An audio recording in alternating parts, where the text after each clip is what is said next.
ఈరోజు positive result. తిను బుచ్చి నుంచి వచ్చింది. మ్యారేజ్ అయ్యి 3 years అవుతుంది. ఈ అమ్మాయికి ఒక 6 years నుంచి 2-3 monthsకి ఒకసారి పీరియడ్స్ వస్తున్నాయి. తను ప్రెగ్నెన్సీ కోసం నా దగ్గరికి వచ్చినప్పుడు హార్మోన్ టెస్ట్లో LH ఎలివేట్ అయ్యింది. తర్వాత హస్బెండ్ కౌంట్ బాగుంది. స్కాన్ చేసినప్పుడు తనకి PCO ప్యాటర్న్ ఉంది. తను ఇక్కడికి వచ్చే కంటే ముందే ఒక 3 cycles ఓవ్యులేషన్ ఇండక్షన్ అయిపోయింది. కానీ అక్కడ ఎగ్ అనేది గ్రోత్ సరిగా రాకపోవటం వల్ల తను కన్సీవ్ అవ్వలేదు. సో తినకి నేను ప్లాన్ ఏం చెప్పానంటే ఒక 3 cycles ట్రై చేద్దాము. ఆ 3 cyclesలో కన్సీవ్ అవ్వకపోతే ట్యూబ్ టెస్టింగ్ చేపిస్తానని చెప్పాను అనమాట.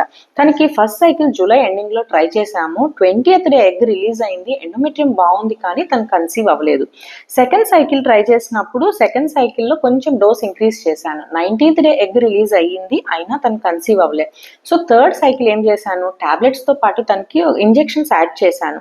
15th డేకి మంచి 2 డామినెంట్ ఫాలికల్స్ లెఫ్ట్ ఓవరీలో ఉన్నవి, అవి రప్చర్ అయినాయి. తన ఆ సైకిల్లో కన్సీవ్ అయ్యింది. ఈ రోజు ఆ అమ్మాయికి twin gestation of 6 weeks 6 days.